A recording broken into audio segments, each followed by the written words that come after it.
नमस्कार. चला तर मग आज ऐकूया एक प्राचीन कथा. पण या कथेतून मिळणारा जो धडा आहे ना, तो नेतृत्व आणि न्यायाबद्दल आश्चर्यकारकपणे अगदी आधुनिक आहे. ही गोष्ट आहे एका अशा राजाची जो आपल्याच चांगुलपणावर शंका घेऊ लागला आणि खऱ्या न्यायाच्या शोधात निघाला. पण एक विचार करण्यासारखा प्रश्न आहे, एखाद्या नेत्याला कसं कळणार की तो खरोखरच न्यायी आहे? विशेषतः जेव्हा आजूबाजूला फक्त स्तुती करणारेच लोक असतील, तेव्हा खरं मत मिळवणं हे खूप मोठं आव्हान असतं, नाही का? याच प्रश्नाभोवती आपली आजची संपूर्ण कथा फिरते. तर गोष्टीची सुरुवात होते बनारसचे राजा ब्रह्मदत्त यांच्यापासून. हे आहेत आपल्या कथेचे नायक. एक असे राजा जे इतक्या प्रामाणिकपणे आणि नीतिमत्तेने राज्य करत होते की त्यांच्या राज्यात एक विचित्रच समस्या निर्माण झाली होती. त्यांचं राज्य इतकं न्यायपूर्ण होतं की न्यायालयात कोणी तक्रार घेऊनच यायचं नाही. सगळी न्यायालयं अक्षरशः शांत पडली होती. लोकांची गर्दी पूर्णपणे थांबली होती. आता हे ऐकायला तर खूपच चांगलं वाटतं, पण गंमत म्हणजे याच गोष्टीमुळे राजाच्या मनात स्वतःबद्दल शंका निर्माण झाली.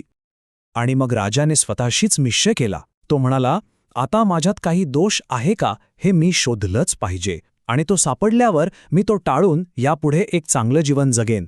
म्हणजे विचार करा, आत्मसमाधानापेक्षा आत्मसुधारणेवर किती जास्त भर आहे. चला आता बघूया राजाने आपल्या टीकाकारांचा शोध कसा घेतला. कारण या शांततेवर समाधानी न राहता राजाने स्वतःच्या उणिवा शोधण्यासाठी एक खूप मोठी आणि नम्र मोहीम सुरू केली. राजाची पद्धत बघा किती नियोजनबद्ध होती. त्यांनी आपला शोध हळूहळू वाढवला. सगळ्यात आधी दरबारातल्या मंत्र्यांना विचारलं, मग राजवाड्यातल्या लोकांना, त्यानंतर शहराच्या 4 वेशींवर जाऊन चौकशी केली. आणि इतकंच नाही, तर शेवटी वेषांतर करून ते राज्याच्या सीमेपर्यंत पोचले. पण या एवढ्या मोठ्या शोधाचा परिणाम काय झाला? काहीच नाही. दरबारापासून ते दूरच्या खेड्यांपर्यंत त्यांना फक्त आणि फक्त स्तुतीच ऐकू आली. एकही व्यक्ती त्यांच्यात दोष काढायला तयार नव्हती. आणि याच निराशेतून घरी परतताना एक अनपेक्षित घटना घडणार होती.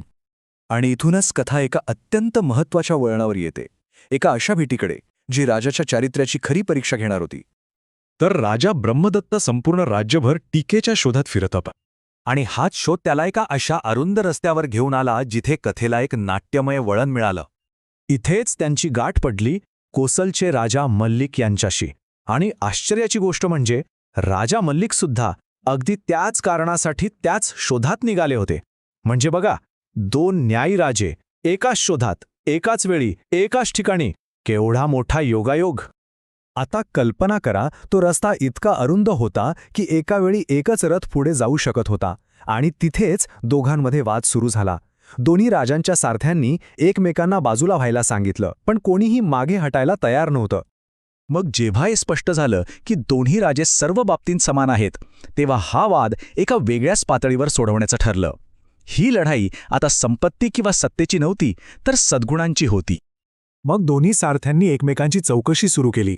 आणि त्यांच्या काय लक्षात आलं की दोन्ही राजे वय, शक्ती, संपत्ती आणि राज्याच्या आकारात अगदी समान आहेत. आता मार्ग कोण देणार हे कसं ठरणार? त्यामुळे श्रेष्ठ कोण हे ठरवण्यासाठी एक नवीन मार्ग शोधावा लागला. तेव्हा राजा मल्लिकचा सारथी पुढे आला आणि म्हणाला, आमच्या राजाचं धोरण आहे जशास तसे वागण्याचं. ते चांगल्याशी चांगले वागतात आणि वाईटाची परतफेड वाईटानेच करतात. हा एक प्रकारे सरळ सरळ हिशोब होता. याच्या अगदी उलट होतं राजा ब्रह्मदत्तचं तत्वज्ञान. त्यांचा सारथी म्हणाला, आमचे राजे क्रोधाला शांततेने जिंकतात आणि वाईटपणाला चांगुलपणाने. ते कंजूष माणसाला दानाने आणि खोटारड्याला सत्याने जिंकतात. हा दृष्टिकोन बदलाचा नव्हता, तर बदल घडून आणण्याचा होता. म्हणजे बघा, फरक अगदी स्पष्ट आहे. एकीकडे आहे राजा मल्लिकचा न्याय, जो प्रतिक्रियात्मक आहे, वाईटाची परतफेड वाईटाने करणारा. तर दुसरीकडे आहे राजा ब्रह्मदत्ताचा न्याय, जो परिवर्तनात्मक आहे, वाईटावर चांगुलपणाने मात करणारा. मग पुढे काय झालं? या 2 विचारांपैकी कोणाचा विजय झाला? अर्थातच जो विचार श्रेष्ठ होता त्याचा. आणि रस्त्यातला अडथळा दूर झाला. ब्रह्मदत्ताचं तत्वज्ञान ऐकल्याबरोबर राजा मल्लिक आणि त्यांच्या सारथ्यावर त्याचा इतका खोलवर परिणाम झाला की ते एका क्षणाचाही विचार न करता आपल्या रथातून खाली उतरले. त्यांनी ब्रह्मदत्तच्या विचारांची श्रेष्ठता लगेच ओळखली. त्यांनी स्वतःचा रथ बाजूला केला आणि बनारसच्या राजाला मार्ग दिला. इथे विजय सत्तेचा किंवा संपत्तीचा झाला नाही, तर श्रेष्ठ विचारांचा आणि सद्गुणांचा झाला. आणि या एका भेटीचा परिणाम दोघांवरही खूप चांगला झाला. राजा ब्रह्मदत्तने राजा मल्लिकला काही मोलाचा उपदेश दिला. त्यानंतर दोन्ही राजे आपापल्या राज्यात परतले आणि आयुष्यभर त्यांनी न्यायाने राज्य केलं. त्या एका भेटीने जणू दोन्ही राज्यांचं भवितव्यच बदलून टाकलं. तर या संपूर्ण कथेतून आपल्याला काय शिकायला मिळतं?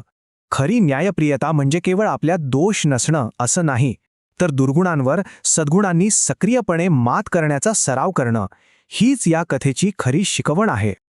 आणि शेवटी एक विचार करायला लावणारा प्रश्न, आजच्या या संघर्षमय जगात खरं न्यायपूर्ण नेतृत्व नेमकं कसं असू शकतं? या प्राचीन कथेतील धडा आजच्या काळात किती महत्त्वाचा आहे याचा विचार नक्कीच करायला हवा.